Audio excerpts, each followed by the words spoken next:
여러분은 복받은 사람입니다. 왠지 아십니까? 예수님께서 여러분의 편이시거든요. 누군가 내 편이 된다는 것은 그만큼 안정감이 들 수가 없습니다. 누군가 내 편이 안 되고 나의 반대편이 있다는 것은 그만큼 두려운 존재가 되는 것이죠. 예수님께서 여러분의 편이십니다. 제 편이시고요. 그리고 그 예수님이 세상을 창조하셨고 세상을 구원하셨습니다. 그 대단하신 분이 오늘 하루도 한 해도 여러분과 동행하셨고 계속 이어서 2023년을 동행하실 것입니다. 여러분 자신감을 가지시고 나는 대단한 사람이다 그렇게 매일마다 외치시며 일상 속에서 예수님이 함께한 증거를 대단한 믿음의 실력으로 살아내 보이는 은혜가 있기를 바랍니다. 성경은 우리에게 일관되게 강조하는 메시지가 있습니다. 그것이 뭐냐? 저 나름대로 중국어를 좀 모국어처럼 하다 보니까 요약적인 이야기를 잘합니다. 어떤 내용을 대단한 것을 한두 마디로 잘 해결해 치웁니다. 성경을 보니까 일관되게 여러분과 저에게 주는 메시지가 있다면 저희 깨달음은 이렇습니다. 사람이 마음 먹은 대로 사라지는 게 행복한 게 아니라 하나님의 섭리 안에 사라지는 인생이 행복한 거다. 누구 말할게요? 칼빈이 말한 거 아니고 팀 켈러가 말한 거 아니고요. 제가 얘기했습니다. 오후 분위기 너무 딱딱해 보이시고 국수가 너무 맛있었는지 졸리는 분들 계신 것 같은데 어떻다고요? 사람이 마음 먹은 대로 사라져서 행복한 게 아니라 하나님의 섭리 안에 사라지는 인생이 행복하다. 제가 성경 보면서 깨닫는 은혜였습니다. 이 은혜가 여러분과 저에게 일관되게 성경은 말씀해주고 있는 것이죠. 조금 더 쉽게 말한다면 인생은 내 뜻대로만 가득 채워지면 허무해집니다. 그러나 인생은 하나님의 섭리 안에서 채워지면 그때부터 의미가 있어집니다. 여러분의 인생은 허무가 많은가요? 아니면 돌이켜보니까 의미가 많은가요? 허무하다는 것은 나의 삶 속에서 내 뜻이 너무 많은 것이고, 의미가 있다는 것은 내 뜻은 잠시 비우고 하나님의 섭리도 가득 채워졌다는 것을 증거하고 있는 것이라고 생각합니다. 여러분의 하루하루의 신앙생활이 예수님을 따라가는 그 모든 흔적들이 허무함이 아니라 믿어봐도 별 의미가 없더라가 아니라 믿어봤더니 참 의미가 있다. 그 의미가 무엇인지를 추상적인 고백으로 하는 것이 아니라 여러분의 삶의 실체를 통해서 고백되어지는 은혜가 있기를 바랍니다. 그것이 사도 바울이 고백했던 예수를 믿는 흔적이 아닐까요? 그 흔적이 의미로운 모습으로 의미 있는 실체로 여러분의 삶을 통해서 주어졌으면 좋겠습니다. 마태복음의 시작은 예수님의 족보로 시작합니다. 족보 이야기하면 머리가 아프죠. 이름을 알 바를 모르겠는 이 이름들이 많은 것을 저희들이 이해를 해야 된다고 하면 사실 몇천 년의 역사를 들고 꿰야만 합니다. 그러나 한편 그럴 필요도 없습니다. 17절에 보니까 이 전체 족보를 3단락으로 요약해 줍니다. 어떻게 되어 있습니까? 아브라함으로부터 시작해서 그리스도가 오시기까지 예수님의 족보는요 14대로 3번 나누어서 여러분과 저에게 설명해지고 있습니다. 그리고 이 족보에는 수많은 사람들의 이름이 올라와져 있는데 여러분도 다 주님의 그 생명책에 이름이 있지 않습니까? 아브라함만 이름이 있는 게 아니고 여러분의 이름도 대단하십니다. 결코 여러분의 이름이 하찮지 않다고 하지 마십시오. 예수님을 모르면 하찮겠지만 예수님이 여러분의 이름을 딱 감사하는 그 순간 내 사람이다. 여러분의 이름은 존귀해진 줄로 믿으시기 바랍니다. 이 족보에 수많은 사람들의 이름이 올라와져 있는데요. 이 사람들의 인생을 보면 좀 전에 제가 말씀했듯이 그 어느 한 인생인들 마음대로 사라진 인생은 한 사람도 없습니다. 여러분 아브라함 부럽죠? 하나님을 그토록 밥 먹듯이 만났던 아브라함 대단한 사람 아닙니까? 그런데도 불구하고 아브라함의 인생이 하나님을 자주 만나 뵙지만 그의 인생이 그가 마음 잡수신 대로 사라졌더라는 기록은 한 곳도 없습니다. 아브라함의 인생마저도 마음먹은 대로 사라지지 않고 오직 하나님께서 섭리한 대로 사라진 게 아브라함의 믿음의 인생이었다는 것을 여러분 기억하길 바랍니다. 그리고 수많은 다른 사람들의 이름이 있는데요, 그 사람들의 이름 살펴볼 때 똑같이 마음먹은 대로 펼쳐진 인생은 한 사람도 없고 오직 하나님께서 그 인생을 불러서 섭리하신 대로 이끌림 받는 인생이 예수님의 족보를 꽉 채우고 있다는 사실을 여러분께서 보는 안목이 있으시길 바랍니다. 이 안목이 없으면 예수를 따라가는 삶이 하루하루가 고달프거든요. 그러나 이 안목이 열리면 여러분 예수님을 따라가는 하루하루의 삶이 여러분에게는 의미가 있게 되는 것입니다. 족보에 이름을 올린 사람들 보면요, 한결같이 자신의 인생을 자신의 뜻대로 펼쳐보고 싶었지만 그렇지 않았다는 것이죠. 그것은 무엇을 의미하느냐? 인생은 갈등의 연속이다. 그것은 예수를 믿든 예수를 믿지 않든 이 갈등을 피면해 볼 수 있는 방법이 여러분과 저에게는 없는 것입니다. 그러나 예수님을 모르는 사람들이 경험하는 갈등은 그 갈등 자체가 이미 고난이고 그 자체가 절망입니다. 맺어갈 수 있는 아름다운 열매가 없거든요. 그러나 예수님 안에서 담겨진 갈등은 그 갈등 자체가 절망으로 거듭나는 게 아니라 여러분과 저에게 더 거룩함으로 작동되어진다는 것입니다. 그래서 하나님의 은혜 안에 우리 인생의 갈등이 담겨진 사람들의 이야기를 보면요, 한결같이 결론이 아름답습니다. 그리고 결론이 오래갑니다. 자자손손 승계가 됩니다. 여러분의 인생 가운데 다른 건 몰라도 하나님 은혜 앞에서 나 자신의 인생 갈등이 이렇게 다듬어졌고 이와 같은 믿음의 흔적이 되었다는 아름다운 증거를 유산으로 계계승승하는 은혜가 있길 바랍니다. 그 사람이 행복한 것이죠. 근데 여기에 하나의 갈등이 있다고 말씀했는데, 갈등이라는 것은 나는 내 고집을 하고 싶은데 하나님은 하나님의 고집을 꺾지 않는 충돌 가운데 갈등이 경험이 되어지는 것이죠. 성경에 수많은 사람들 이름 보면요, 그 어느 한 사람 고집 세지 않은 사람이 없었습니다. 아브람 고집 대단했어요. 그리고 아브람의 후손 중에 누구 있죠? 야곱이라는 인물은요, 그 고집이 상당히 강력했습니다. 그리고 뒤에 나오는 수많은 사람들, 모세도 그렇고 수많은 사람들은요 고집이 세기로 유명한 사람들이었지만 성경 속의 족보를 보면 한 사람 한 사람의 인생이 어떻게 다듬어지느냐라고 말씀했을 때, 한 사람 한 사람의 인생이 자신의 고집을 펼치기 원했지만 하나님의 능력을 끄집어내려서 그 은혜를 힘입어서 내 인생을 한번 살아보고 싶었지만 하나님은 끝끝내 하나님의 고집을 꺾지 않으시고 우리의 고집을 왕창 부숴버려서 비우게 하시고 하나님의 은혜로 우리 인생을 왕창 채운다는 것, 그에 대해서는 하나님이 타협 없다는 것에 대해서는 성경은 분명히 증거해주고 있습니다.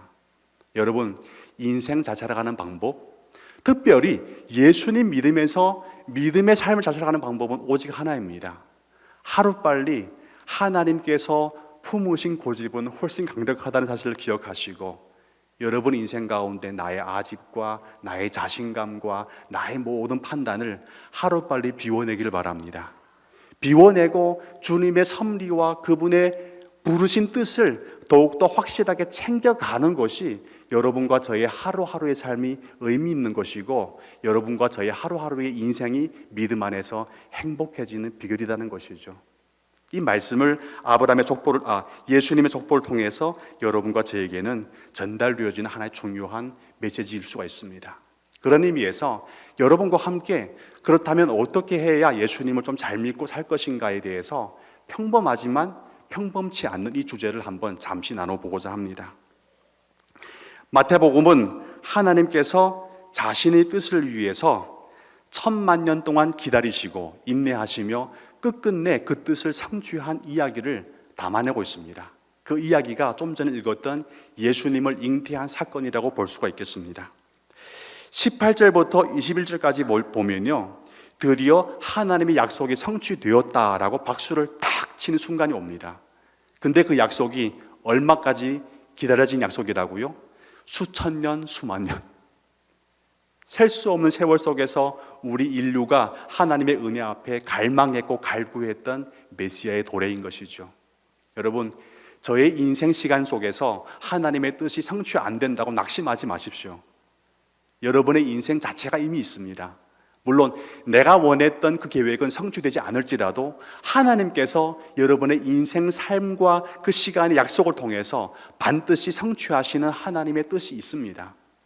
수많은 세대가 흘러가면서 그들은 예수님의 오심을 보지 못했지만 예수님의 오심을 위해서 그들의 인생의 역사가 그 자체가 의미가 있다는 것이죠. 내 인생 시간 속에서 그것을 바라보지 못하면 나는 죽어버리겠다, 그런 고집을 피우지 마시고 하나님의 은혜 앞에서 비록 보이지 않는 열매랄지라도 주님 앞에 하루하루 경건하게 살아가는 성도의 신자의 인생이 의미가 있다면 주님 끝까지 버텨내게 하시옵소서 라고 기도하는 은혜가 있기를 바랍니다. 본문에 보면 하나님의 약속의 성취를 담아내는 사람들이 나옵니다. 그리고 상황이 나오는데 좀 약간 당황스럽습니다. 하나님의 약속과 언약이 위대한 거라면, 대단한 것이라면 좀 대단한 상황과 대단한 사람들 통해서 그 위대한 약속이 성취돼야 맞지 않겠습니까? 여러분과 저도 그렇게 생각하지 않습니까? 좀 대단해 보고 싶은 마음들, 좀 더 우리의 삶이 뭔가는 내놓을 만한 게 있어야 그럴 듯한 그런 인생. 그러나 우리 본문 보면 하나님께서 그 위대한 예수님이 이 땅에 오시는 성취의 사건, 언약의 사건을요, 아주 일상적인 상황과 평범한 인생을 찾아오므로 그 인생을 통해서 그릇으로 삼아주셨다는 것은 대단히 충격적인 사건입니다. 별로 놀라지 않는 것 같습니다. 여러분, 이 사실은 놀랍거든요. 그런데 오늘 본문에 보면 왜 평범하다고 생각하냐면, 여러분, 마리아와 요셉이 어떤 사람입니까? 대단한 사람들이 아니에요. 작은 동네에서 약혼한 사이였습니다. 예수님을 잉태하기 전까지는요, 그들의 인생은 알려질 바가 없었습니다. 소문날 이유가 없었거든요. 그런데 그들의 인생은 평범했고 지극히 작은 자의 인생이었지만 예수님의 생명이 그 인생 가운데 딱 터치하면서 들어오자마자 평범했던 인생이 비범해지기 시작합니다. 저는 이것을 보면서 딱 무릎을 치면서 깨닫는 은혜가 있었습니다. 주님 앞에서 비범한 인생은 없습니다. 모두 다 지극히 작은 사람들 뿐입니다. 그러나 이 순간 예수를 믿는 믿음이 진실하다면 우리의 평범한 인생은 더 이상 평범하지 않습니다. 왜 그렇습니까? 평범할 수밖에 없는 인생 가운데 찾아오신 비범한 예수 때문에 여러분의 인생이 지금 이 순간부터 아멘하는 자들에게 다 비범한 역사로 이루어질 줄로 믿으시기 바랍니다. 여러분, 나는 평범하지만 내 인생 가운데 사랑으로 찾아오시고 구원으로 찾아오신 예수님은 위대하시고 전능하시고 비범하신 분이시거든요.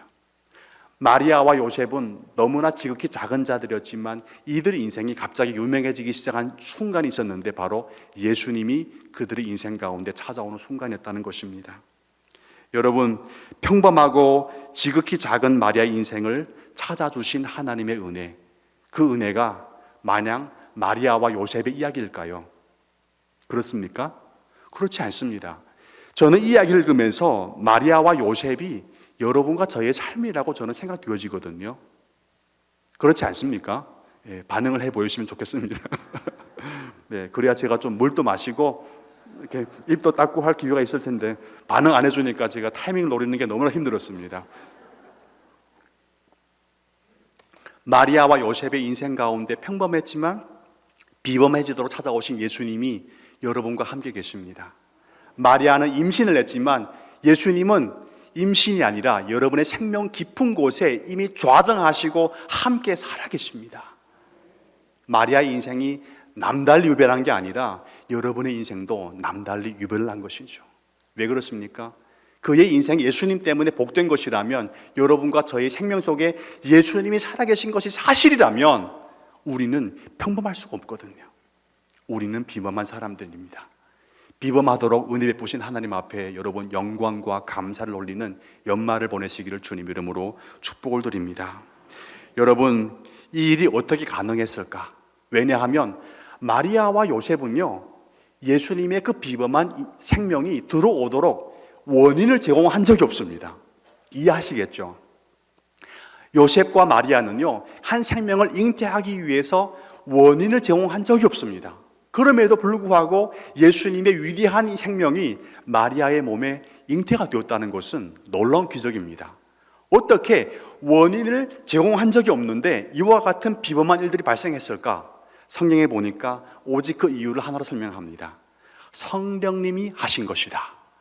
여러분의 신앙 고백 어떻겠습니까? 성령으로 동정녀에게 잉태케 하시사.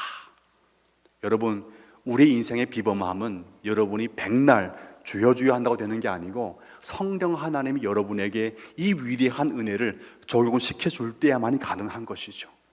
그런 의미에서 성령 하나님이 여러분과 저의 삶 속에, 인격 속에 내주하실 때 걱정케 하시면 안 됩니다. 탄식케 하시면 안 됩니다. 성령님이 우리 인생 속에서 춤추고 노래할 수 있을 때 비범한 하나님의 은혜가 막힘없이 여러분의 삶 속에 적용되어지는 것입니다.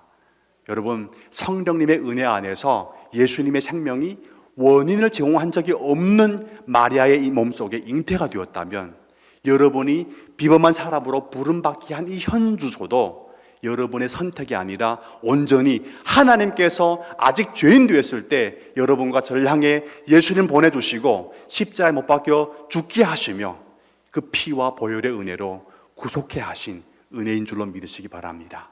그러기에 여러분의 구원은 내가 잘나서 선택한 거 아니고 내가 유능해서 잡은 것이 아니고 오직 성령 하나님이 여러분을 먼저 찾아가 주시고 적용시켜 주신 은혜인 것이죠. 그런 의미에서 모든 것이 은혜인 것이고 모든 것이 다 여러분에게는 감사의 이유가 되는 것입니다. 우리는 당연하다고 생각되지만 당연한 것 하나 없는 게 예수 믿는 여러분과 저의 신앙 고백이 되어야 할 줄로 믿으시기를 바랍니다. 여러분, 예수님이 나와 함께 살아계시다. 마리아와 요셉은요, 예수님이 갑자기 몸에 확 너무 놀란 거예요. 충격받았습니다. 해머로 머리를 한 번 띵 맞은 것처럼 난리가 난 거예요. 왜 그럴까요? 이것은 상식적으로 받아들일 수 있는 일이 아니었거든요. 왜냐하면 돌을 맞을 일이었습니다. 그래서 요셉이 뭐라고 합니까? 조용히 이 일을 키우지 않고 마리아를 이렇게 좀 떼어놓을 생각했습니다. 여러분, 요셉의 인생 가운데 가장 큰 행복은 무엇입니까? 예수님이 찾아온 거였지만 그러나 요셉은요, 예수님이 찾아왔다는 그 믿음의 현실을 보는 영적인 안목이 그때까지는 없었던 것 같아요. 그런 차원에서 제가 생각했을 때 여러분 다 눈 뜨고 계시죠? 제가 보입니까? 이게 몇 개죠? 이게 몇 개입니까?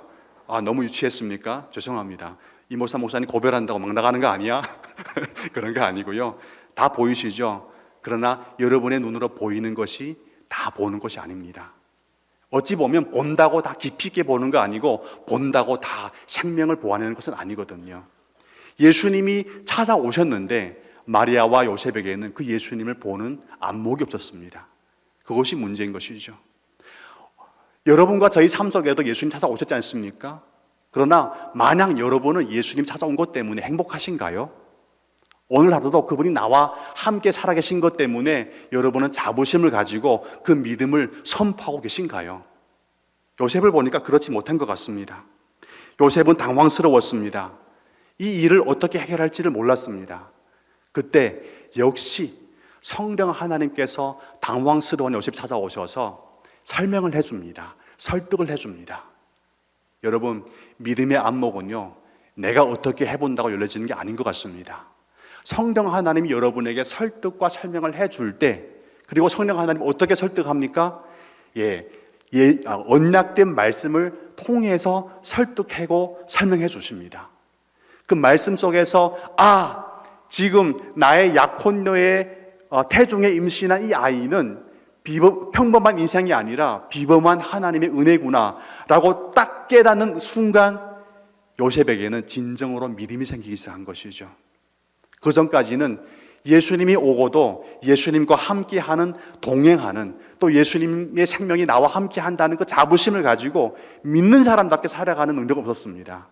그러나 말씀의 은혜 안에서 성령님의 조명하심 따라서 그 말씀을 딱 깨닫고 그 말씀에 의미하고 말씀이 지향하는 예수님을 바라보는 영적인 안목이 뻥 뚫리는 순간 비로소 요셉은 그 순간에 예수를 알고 예수를 환영하고 예수대로 살아가는 은혜의 인생이 된 것이죠.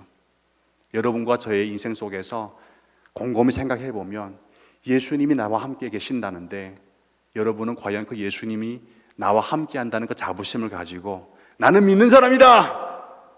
이렇게 과감히 선포하며 살아가고 계신가요? 아니면 그 믿음을 때로는 부끄럽게 여기고 숨길 때가 있으신가요? 여러분 탓 아닙니다. 아직 성령 하나님의 은혜 안에 말씀을 정확히 꿰뚫고 그 깊이를 파악하는 영적인 안목이 조금 희미할 뿐입니다. 닦아내면 됩니다. 어떻게 해야 할까요? 본문 말씀 보니까 성령 하나님의 은혜 안에란 것은 여러분 기도의 무릎을 말씀하시는 것이죠. 여러분 무릎을 꿇고 하나님의 은혜 앞에 성령 하나님의 역사를 갈구하십시오. 그리고 기도만 하지 마시고 말씀으로 기도하십시오. 말씀을 깨닫게 해달라고 기도하십시오. 내가 예수 믿었는데 나와 함께 하신 예수님을 정말 똑똑히 분명히 볼 수 있는 영적인 안목을 허락해달라고 기도하십시오. 그리고 말씀 펼치고 그 말씀이 그러한가 상고하기 위해서 불철주야로 열심히 노력하십시오. 그때 여러분의 인생은 진실로 예수님으로 모시고 살아내는 믿음의 실력이 있는 인생으로 바뀌게 될 줄로 믿으시기 바랍니다. 요셉이 잘했던 것 오직 한 가지, 하나님의 은혜 앞에 말씀을 받았고 깨달았고 성령의 은혜 안에서 말씀을 제대로 통찰하는 영적인 안목을 허락받았다는 것. 여러분 세상 모든 것을 가지지 못했다고 때로는 너무나 배 아프고 너무나 서운하시겠지만 많은 경우 보니까 믿음이 좀 약한 거에 대해서 서운하게 생각하는 사람 많이 못 봤습니다. 저를 보니까 그렇더라고요. 목사이지만 말씀 좀 안 보고 기도 좀 덜 하고 믿음 생활 그럭저럭 아웅 이렇게 숨길 수도 있습니다. 별로 걱정이 안 돼요. 그러나 당장 쌀이 떨어졌다. 당장 뭐가 없다. 다른 사람은 잘 나가는데 난 못 나간다. 그때부터 너무 배가 아프고 너무 마음이 조급해지고 수단 방법 써보고 싶고 그렇게 되더라고요. 여러분 안타까움도 분별이시 안타까워야지 합니다. 염려와 걱정이 믿음 안에서 성숙되지 못한 염려 걱정이 된다면 얼마나 좋겠습니까? 그러나 믿음과는 상관없이 믿음은 어떻게 됐든 나는 괜찮아, 이것만 있으면 돼 하고 세상에 보는 눈만 열리면요, 세상에 보는 눈은 여러분을 걱정으로 몰아갑니다. 그러나 믿음을 보는, 예수를 바라보는 영적인 안목은 여러분을 은혜의 바다로 안내할 것입니다. 여러분 맨날 항구에만 머물지 마시고, 배가 항구에 머무는 곳은 가장 안전한 선택이겠지만 배는 항구에 머무는 순간 배의 의미를 상실합니다. 배는 어디에서 의미를 찾아야 할까요? 항구를 떠나서 항해를 해야 되죠. 여러분의 믿음을 한번 시험해 보십시오. 여러분의 믿음이 그러한가, 과연 진실된가를 말씀 붙잡고 성령의 은혜를 붙잡고 내가 믿는 예수가 얼마나 대단하고 나는 작지만 내 인생 가운데 찾아오신 예수님 비범함이 얼마나 위대한 것인가를 한번 증명해 보여내는 연말을 사시고 새로운 한 해를 준비하는 귀한 축복의 은혜가 있으시길 주님의 이름으로 소원을 드립니다. 오늘 본문 말씀 보니까 임마누엘, 퀴즈입니다. 뜻이 무엇입니까?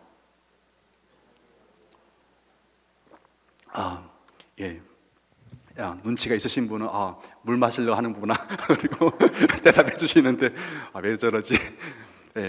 여러분 임마누엘의 뜻은요, 하나님이 나와 함께 하신다는 뜻입니다. 믿습니까? 제가 이렇게 말씀드리는 것은 좀 전에 말씀했지만 저는 새로운 환경으로 갑니다.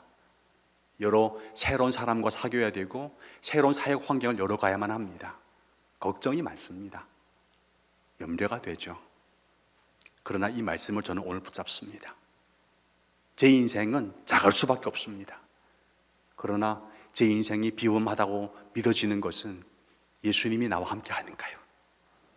저는 평범하지만 제 인생이 나름 소망이 있고 은혜가 가득할 거라, 나의 내일은 밝을 거라고 장담할 수 있는 것은 임마누엘, 하나님이 나와 함께 하는가요? 그 하나님이 여러분과 함께 하시고 그 예수님이 여러분과 함께 하십니다. 그 하나님과 예수님이 여러분과 함께 한다면 우리 인생은 더 이상 어떻게 무엇을 향해서 나가야 할까요? 여러분 예수님이 찾아온 자리에 여러분의 두려움과 염려만 채워지는 것이 아니라 말씀을 깨달으시고 성령의 은혜 안에서 설득받으셔서 믿는 사람답게 더욱더 장대한 꿈과 비전으로 다음 한 해를 우리 제2교회 위해서 위대하게 헌신되어지는 귀한 믿음의 일꾼들 되시기를 주님 이름으로 축복을 드립니다. 모든 분들 다시 한번 원로 목사님, 사모님, 담임 목사님, 사모님, 시무장로님, 은퇴장로님, 원로 장로님, 권사님, 그리고 집사님, 사랑하는 성도님, 그리고 오늘 찬양대 수고하신 우리 귀한 찬양대 대원들에게 함께 동고동락의 기회를 허락해 주심을 감사드립니다. 계속 이어서 인천제일교회에서 훈련받은 목사답게 누가 되지 않도록 최선 다해서 좋은 소식만 전할 수 있도록 깨어있고 더욱더 기도하겠습니다. 진심으로 감사드립니다.